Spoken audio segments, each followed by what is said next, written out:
Hey, welcome to another edition of Kyle Meredith with. It's the interview series presented by WFPK at WFPK.org, Consequence, and the Consequence Podcast Network. Thanks for making your way here, for checking out the series. Hit that subscribe button while you're hanging around. I give you three new interviews just like this one every single week, new one every Monday, Wednesday, and Friday. You can also grab us anywhere you get your podcast from, the audio version, Spotify, Apple Podcast, NPR, WFPK.org, Consequence, or of course right here on YouTube for the video versions. Anywhere you get your podcast from, you can subscribe to Kyle Meredith with.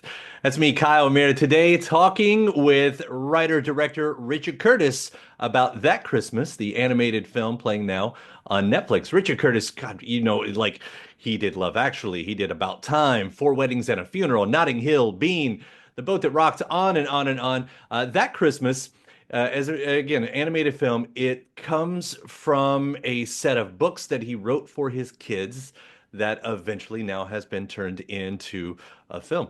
And the cast is great. Brian Cox plays Santa, among many, many others. I'm going to read the log line here. When a small seaside town is hit by the blizzard of a century and threatens to cancel Christmas, a series of entwined tales about family and friends, love and loneliness, and Santa Claus making a big mistake unfolds in this hilarious and heartwarming comedy.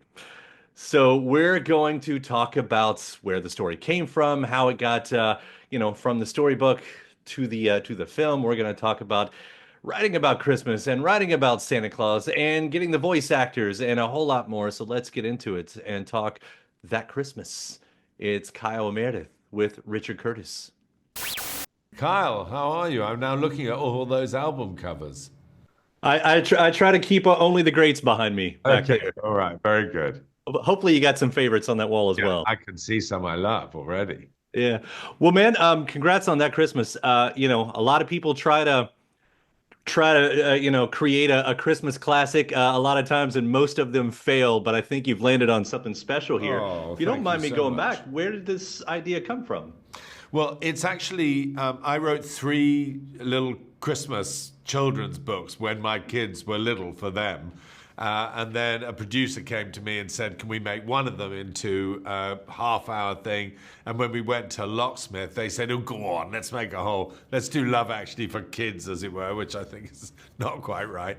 But it came from children's books that we then expanded and wove together.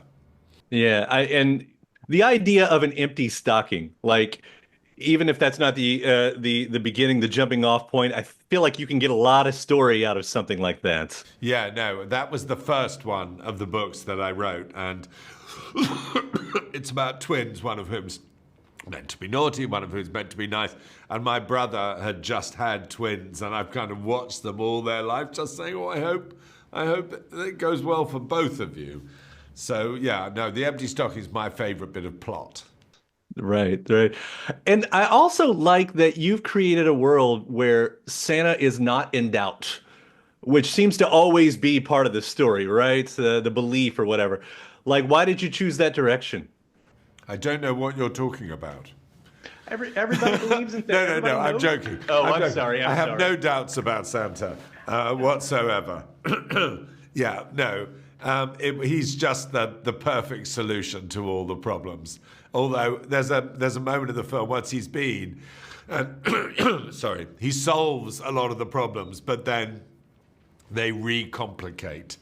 And so I think he's quite a realistic Santa, because Santa doesn't solve everything. He kind of helps, and then it's up to us humans to sort it all out on our own again for the next 364 days.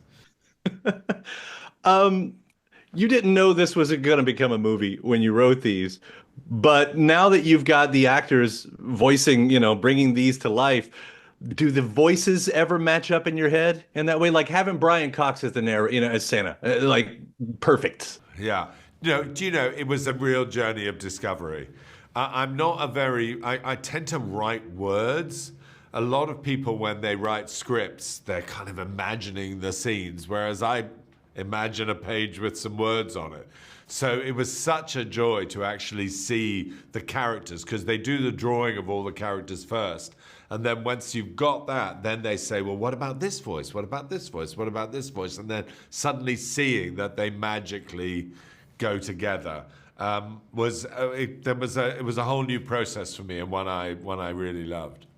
Yeah, because so many of us, we read the books and we hear the voices in our head, then the movie comes along, it's like that's not how I imagined that at all. And you've got to adjust in those moments. True, but that's true. But what happens is you find the one that rings true to you as you're kind of deciding who to ask. Yeah. Now, of course, you mentioned Love Actually, and you wrote that in, like it's in there. We see it on the TV. Yes. Are we in the same universe? I don't know. There is a moment. Yeah. I mean, I'll just say the kids say they hate the boring old Christmas movie. And I came into the edit one day assuming that they would show a clip of the boring old Christmas movie and there'd be some black and white 1950s American movie. And they'd inserted a moment from my film as the boring old Christmas movie. But I actually think, oh, that's probably true. Kids may have grown up thinking they've got to watch Love Actually at Christmas. So I'm quite, I think it's a good, proper, modern joke. I love it. I loved it in there. I loved hearing Ed Sheeran. Did you have anything to do with that? Yeah, Ed, this film is all set kind of where Ed lives too. So when and Ed's got a couple of young kids, and when I said I was doing this animation, and he said, oh, please let me have a look at it. And I showed him the bit where we needed the song, and he wrote the song literally in 3 days. He'd submitted it. So yes, he's a friend of ours. Fantastic. If you remember, I did a movie about the Beatles, and he was in that as well. I also love that one. Congrats on that Christmas. Seriously, it's been such a joy to watch this one, and we'll do it again next year. Well, thank you very much indeed. Good to meet you. Thanks, Richard. And thanks to my guest. Also, thanks to you for checking out the episode in the series. Before you get out of here, hit that subscribe button.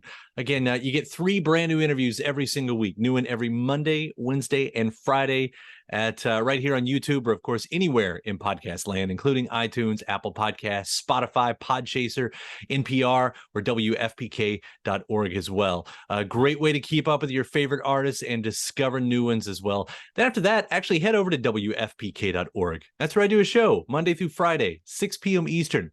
It's an hour full of song premieres, music news, anniversary spins, bonus interviews, Monday through Friday, 6 p.m. Eastern at WFPK.org.